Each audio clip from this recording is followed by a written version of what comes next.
Good morning, YouTube. It's your buddy Choppadong, and I'm coming at you with Week 4 box checkers. Today we're going to discuss defenses and tight ends, but more importantly, we're going to wrap this up with, if I can remember to do this on a weekly basis, it's something that's always on my mind. I would like to wrap this up with a small piece of what's happening inside the industry, what I'm seeing, called Get Greedy or Get Fearful. And the reason that I bring that up is there is an adage in daily fantasy sports that's very, very important. If you're new to this, to me anyway, you'll hear me say it on occasion, and I want to say it even more often because it's very, very, very important. When the DFS world gets greedy, you should become fearful. People overreact. People chase points. People do stupid stuff. And when the world gets fearful, you should get greedy. Because again, people overreact. People do stupid stuff. Let's think about it back in baseball really quickly. Coors Field. Everybody loves Coors Field. Oh my God, the runs, the home runs, Coors Field, Coors Field, Coors Field, Coors Field. I don't play Coors Field very often. I gain more leverage if I let everybody else play it. And then I pick the second or third or fourth highest total game and stack that. Because when Coors Field disappoints, it takes a whole truckload of people down with it. It takes all the sheep, all the lazy, all of the low-hanging fruit chasers with them. And that opens up the door for, instead of 20 or 30% of the world, it opens up the door for maybe 5 to 10% of the world that didn't take that game that now all of a sudden has the game you should be on. Think about that and how that translates across any daily fantasy sport. Is Dustin Johnson the overwhelming favorite in golf? Fade him. Is it supposed to rain at, New York Giants Stadium this week? Don't fade it because everybody else is going to be afraid of it. Oh my God, the rain. It's going to be a mud ball. Blah, blah, blah. Bullshit. Get in that game. Take more shares of that game. Now, I'm not saying go crazy and go all in. I'm just saying if you had 5% exposure, take 8. Maybe 10. Bump your exposure to that game. Take advantage of the people that are afraid and are freaking out. And we'll get into that towards the end, but easy enough. Follow me out here on Twitter at Choppadong. You can see that here's one of my things we'll talk about here towards the very, very end. But if you check the profile out really simply at Choppadong, and you can find a whole bunch of tweets. I'm trying to do some fun stuff this year. Yes, you're going to see a lot of screenshots. You're going to see a lot of our content.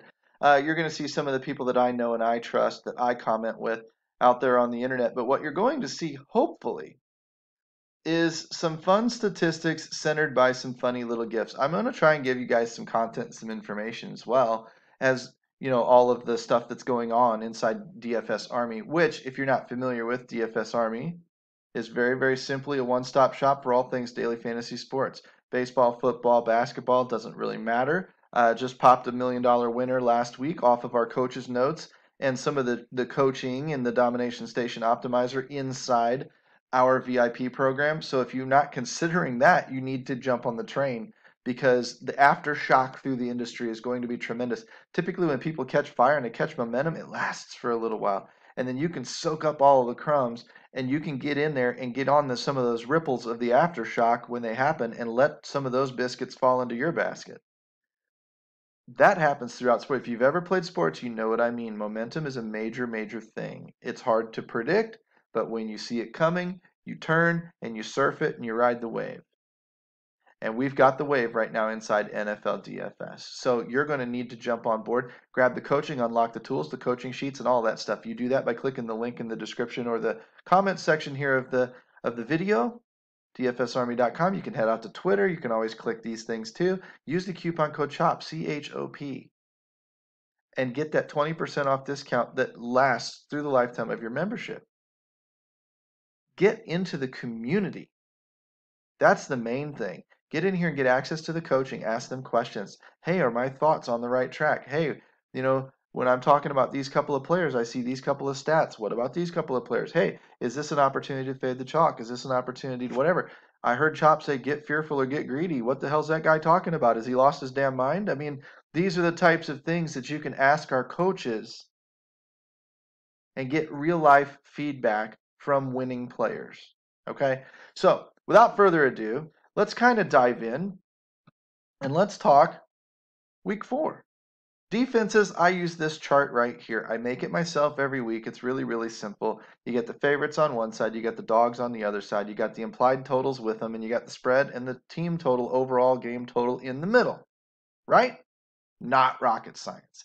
We're typically focused on high game totals for DFS purposes, but what we're focused on for defenses that we want to look at rostering this week, pass rush is great, sacks, turnovers, all that crap's pretty unpredictable, especially defensive touchdowns.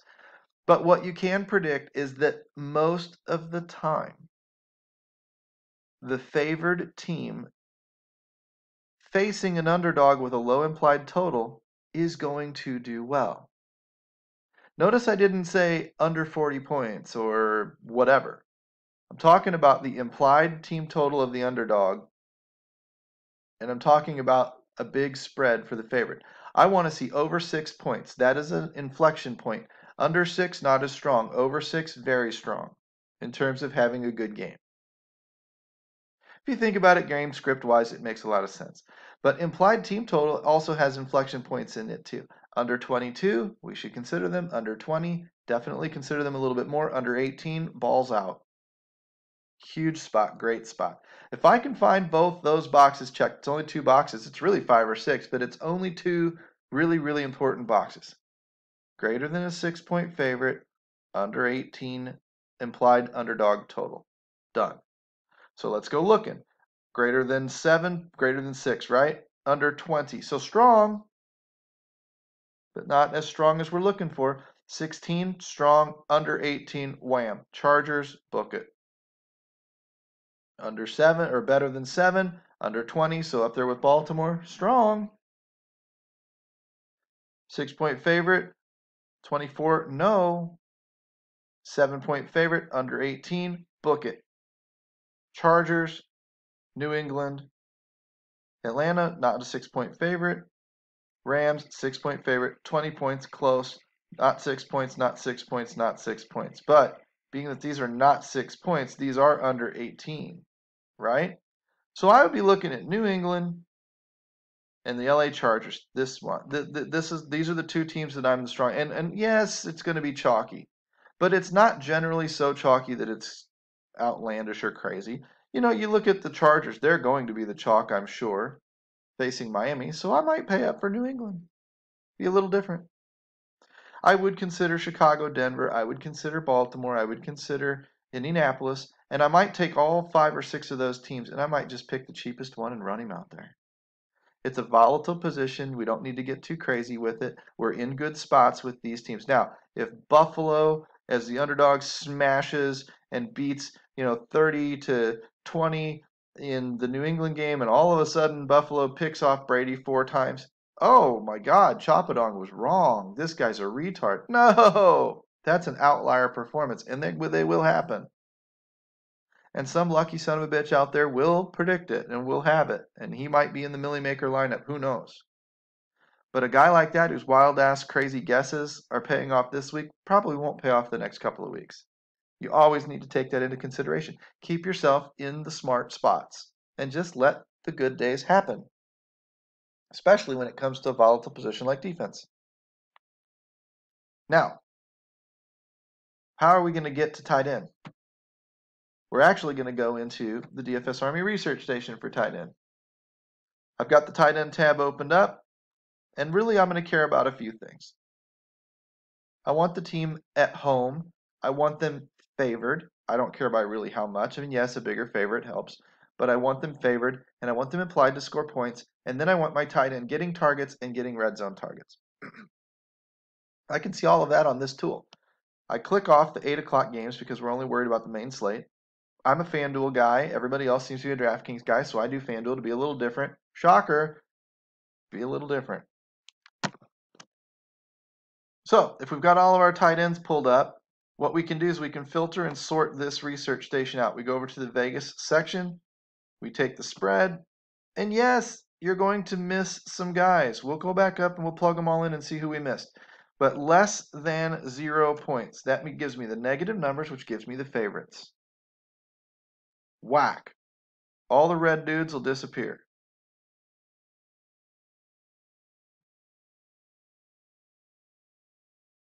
Got to do it again because it timed out on me. Now, all the red dudes, boom, gone. All that's left is the favorites. I can take the team total and I can say I want a team total over 24 because 24 is an inflection point again that leads to tight end scoring.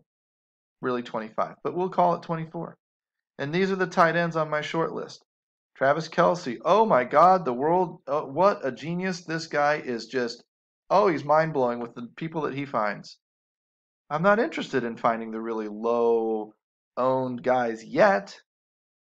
I'm interested in finding the obvious, the low hanging fruit, the guys that I can use for my cash games that are going to be steady Eddie producers.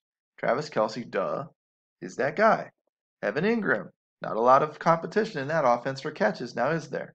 Mark Andrews, Austin Hooper, Eric Ebron, Will Dissly. Dissly's cheap.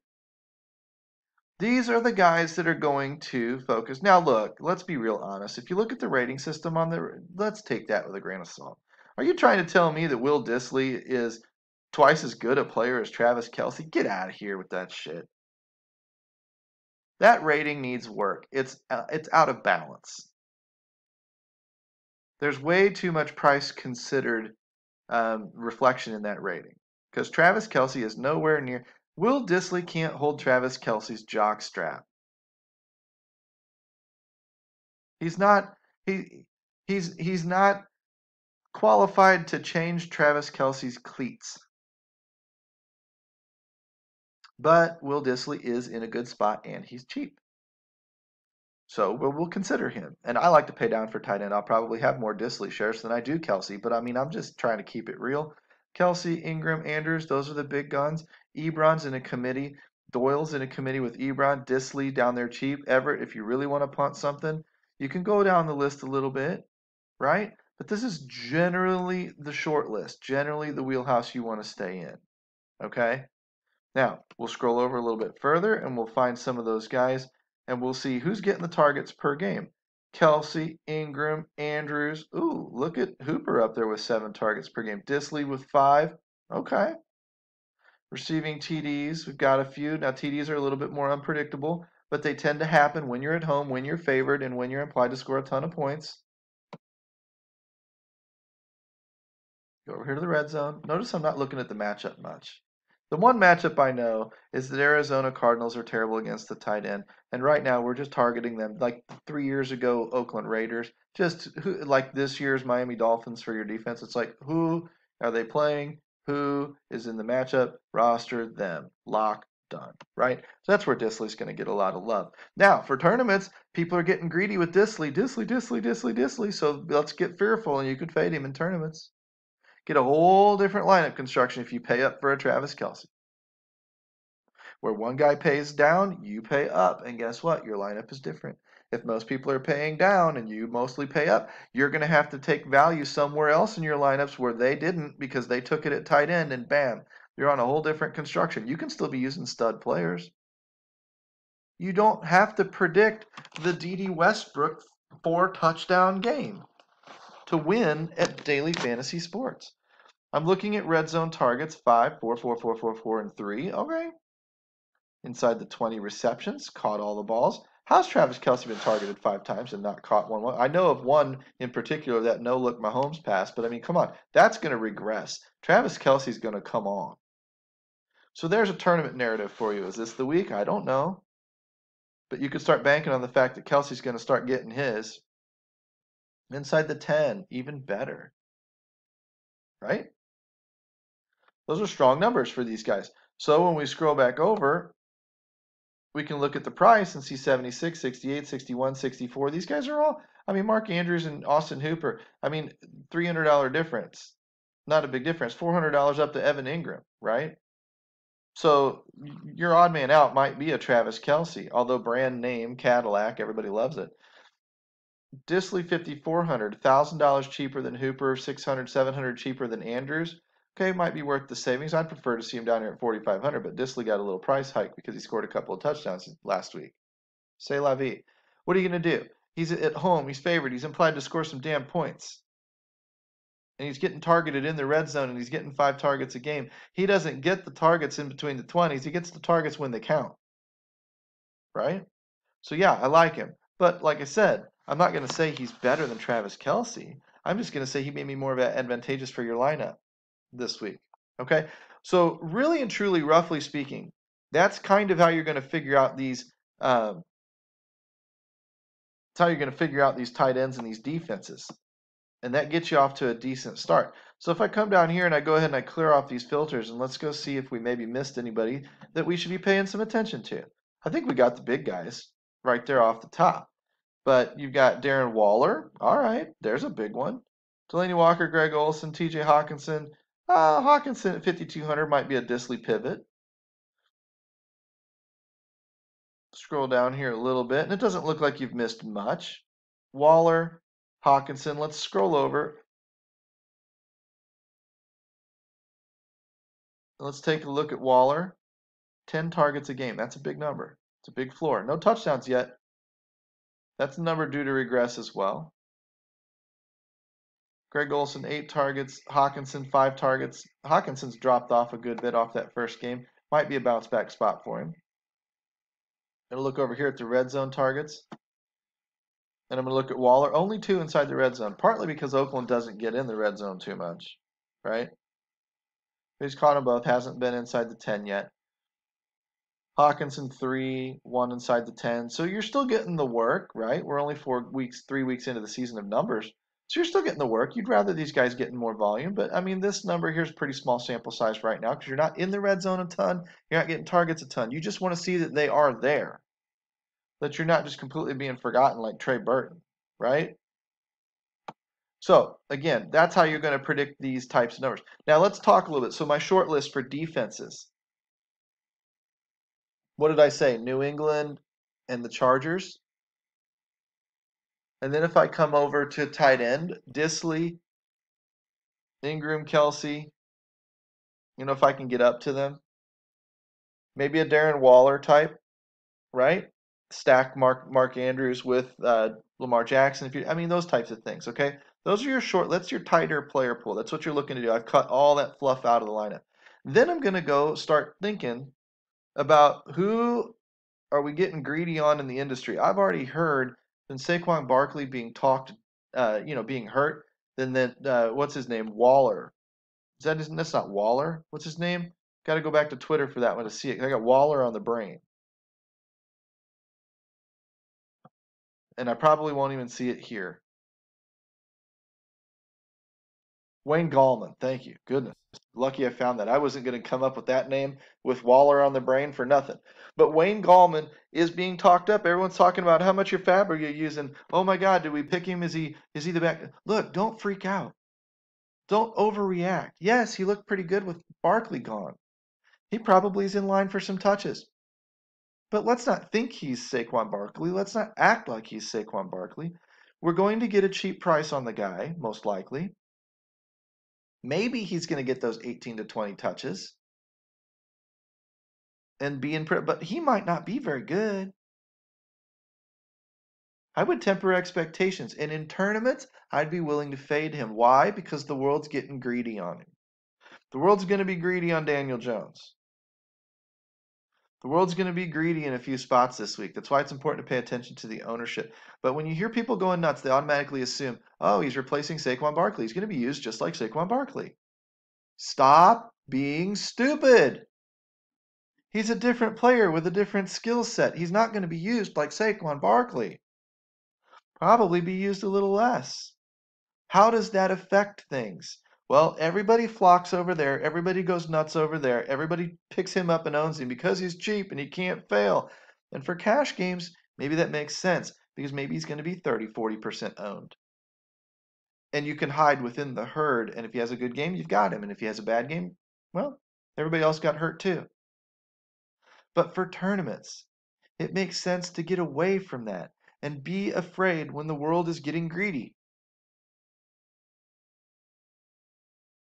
Because when he fails, and it's a funky sport, you gain leverage on everybody else. If you were making a single entry lineup, I wouldn't have him in it. Now, if I was making a multi-entry 150 lineups, I'll have a few shares of him, but I'm going to be under the field. If the field has him at 25%, I'm going to be at like 10. Because I'm not going to fall into the trap that might happen. He is unproven. Now, am I going to be wrong? Sure, sometimes I'm going to be just balls on wrong. Because he's going to go score 2 touchdowns and everybody in the world's going to laugh at me. But I'm telling you through experience, the leverage comes from being opposite. Everybody runs into the Kansas City Chiefs Baltimore game last week, and it shot out, and everybody was trying to take as many pieces of it as they could. Fine. But the winning lineup had the New York Giants and the Tampa Bay Buccaneers in it. If I show you the winning lineup right here, I wish I could blow it up maybe a little bit bigger. I can't. But Daniel Jones, Sterling Shepard, Evan Ingram, run it back with Mike Evans. That's my onslaught stacks I'm telling you guys about. A 3x1. Dadgum 3x1. And it had a secondary stack in it of David Johnson and Christian McCaffrey, 1-1. So it did everything. 3x1. New York Giants over. The only Chiefs Baltimore guy in here is Ingram, right? That's it. And that was the game that everybody was on. So he went light on that game, and the exposure that he grabbed in that game actually happened to be the one everybody was overlooking. He got lucky, yeah. The guy had a good game. That's what it takes to win these things, right? And instead, he put the majority of his exposure of his lineup in the other game that shot out at lower ownership. Everybody else ran to Kansas City, Kansas City, Kansas City. And he said, fade. The world got greedy. He got fearful. The world was a little bit afraid of Daniel Jones. The world was a little bit afraid of how's this going to work. He got greedy. Bam. Take him. Very, very simple. And then a secondary shootout game in the Arizona-Carolina game with another backup quarterback and a young quarterback and a poor defense and whatever else. And he decided to go full-on running back in that game and say, you know what? These are 2 pass-catching running backs. Could work. And it did. Congratulations, Bobby, on the million. I think it's phenomenal. I think we're at 22 minutes. We need to get out of here, but I think that you guys understand defenses and tight ends for this week. I think that you understand when the world gets greedy, get fearful, and there's a $1 million example. You want the coaching, you want the rallying, you want the camaraderie that Bobby talks about down here. You want the tools that won Bobby $1 million freaking dollars. Then you need to get in here and use coupon code CHOP. Don't keep missing the boat. We know what we're talking about. I'm giving you snippets out here for free, but the real action's inside. Click that link, use the coupon code CHOP, get your butt in here, get winning, get talking to our coaches. We've got coaches sheets coming this week. We've got the optimizer loading up with stats right now. Ownership projections are coming, and we're going to be talking about getting greedy and getting fearful. Come on in and check us out, everybody. Love to have you, love to talk to you, love to talk to you more on the inside, or we can talk a lot more. Hopefully, we talk to you tomorrow when we come back with some wide receivers, maybe some running backs or quarterbacks, something to round out some box checkers for the week and get pointed in the right direction. Peace out, guys.